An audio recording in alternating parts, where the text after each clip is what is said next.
force vraiment chaque module, chaque bloc académique où il faut faire. Même s'il a les compétences techniques, même s'il a Ce contre votre pourrez nous voir très bien. ça veut dire regarder à travers une crise. Alors, merci, bonjour à tous. Donc, je suis très ravie et très honorée de pouvoir participer aujourd'hui à l'occasion de la cérémonie de lancement de l'enquête sur les emplois du futur et qui marque justement un événement important dans notre engagement en faveur et pour l'avenir du travail. En fait, l'avenir du travail est toujours une préoccupation qui est d'actualité partout dans le monde. Et en fait, justement, avec les évolutions technologiques, les changements économiques et démographiques, donc tous ces facteurs-là, ils influencent justement la nature même de l'emploi et les compétences qui sont nécessaires pour pouvoir réussir dans le monde de demain. Alors, au sein de l'Observatoire national du marché du travail, nous avons pour mission d'identifier, de collecter, d'analyser les données, afin de nous permettre d'évaluer la situation du marché du travail d'un côté, et puis identifier les tendances émergentes, et donc les opportunités aussi du marché du travail. Et au sein de l'ONLP, on s'est fixé une grande ambition aujourd'hui qui est de pouvoir se mettre au service de trois communautés, à savoir la communauté des décideurs, la communauté des partenaires économiques et sociaux, et puis la communauté du grand public, à savoir du citoyen, avec un objectif ultime qui est celui justement de pouvoir mettre à la disposition du citoyen, du chercheur d'emploi ou de l'étudiant l'ensemble des données à lui permettre de prendre les décisions nécessaires pour justement choisir un parcours de formation ou un parcours professionnel. Alors l'objectif étant pour nous de nous permettre de se positionner en tant que réel outil d'aide à la prise de décision stratégique et un levier d'optimisation et d'orientation des politiques en matière d'emploi et de formation.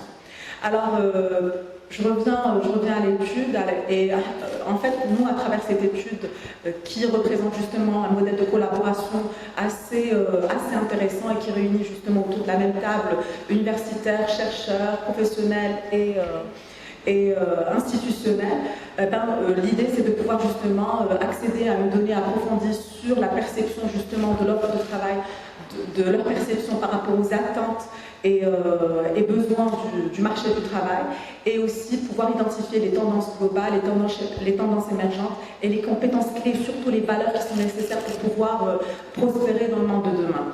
Alors ce que je trouve particulièrement intéressant aussi dans cette étude, c'est le fait qu'on ait introduit justement au niveau de l'étude la notion de valeur qui est souvent absente justement dans l'ensemble des études qui sont engagées. Et pour moi, les valeurs, ce sont des prérequis justement qui sont indispensables dans tout projet de société, dans tout projet de développement. Et là, justement, j'ai un message à faire passer, c'est qu'en fait, on vit dans une société qui est en pleine mutation, en plein mouvement. Donc on devrait être tous conscients justement de cette réalité, de la nécessité de s'adapter à cette réalité et de suivre de près cette évolution. Et cela implique pour nous, en parlant justement de valeur, la nécessité de développer la valeur de curiosité, la valeur de vouloir progresser, de vouloir contribuer au développement de notre nation. Voilà. Donc ça, c'est des valeurs qui partent malheureusement et qu'on devrait recultiver dans notre société. Et là, je m'adresserai aux étudiants s'il y en a.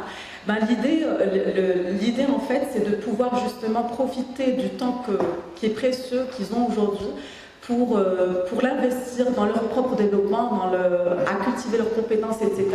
Et pour pouvoir justement devenir maître de leur destin. Ça, c'est très important. Et surtout garder en tête que la persévérance et le travail finissent par récompenser. Et donc ça, c'est des valeurs qu'on a perdues malheureusement et qu'il va falloir cultiver, inculquer. Et surtout, nos désirs véritablement de pouvoir contribuer à notre propre développement et celui de la communauté et de la nation. Voilà, donc ça c'est important. Donc je ferme cette parenthèse pour revenir justement à l'étude qui représente pour nous une réelle opportunité de pouvoir explorer les tendances, les changements et les implications justement de ces changements sur les individus, sur la société et sur les entreprises. Alors, à travers l'étude, on va pouvoir également avoir une idée sur quels sont les métiers qui vont être les plus recherchés, ceux qui vont disparaître ou être transformés par l'intelligence artificielle et la digitalisation, les compétences clés à développer et donc les besoins en formation à décliner pour pouvoir préparer justement les individus à ces nouveaux défis. Alors, ce que je voudrais souligner travers cette étude, on est en train d'interroger deux cibles prioritaires. Donc, il y a les étudiants. Donc, et on cherche justement à identifier la perception de l'offre de travail par rapport à sa perception du marché du travail de demain. On interroge également les producteurs de cette offre de travail que sont les enseignants. Pour justement identifier cette perception, il serait opportun de croiser justement les enseignements clés de ces deux enquêtes avec une analyse qualitative émanant justement de la demande de travail pour pouvoir justement disposer d'une vision globale par rapport aux opportunités, par rapport aux menaces qui nous attendent, et donc faire justement de cette étude un réel levier d'orientation stratégique pour pouvoir justement orienter l'avenir du travail, en faire justement un environnement où tout un chacun peut prospérer et peut vraiment libérer son potentiel. Donc avant de conclure, je souhaiterais dire que justement les résultats de cette étude, ils sont tributaires de l'implication de tous, enseignants, chercheurs, universitaires, étudiants et institutionnels, et surtout les étudiants qui sont qui constituent justement cette offre de travail. Donc ils ont aujourd'hui une opportunité de pouvoir donner leur avis et participer à l'élaboration d'un dispositif qui pourrait orienter les politiques en matière de construction de l'offre de formation. Donc c'est l'occasion pour eux d'exprimer leur avis. Donc il faut qu'ils soient nombreux justement à participer à cette étude et pour qu'ensemble on puisse construire un avenir du travail où chacun justement peut libérer pleinement son potentiel. Voilà. Merci encore pour l'invitation et merci pour votre confiance en nous. Et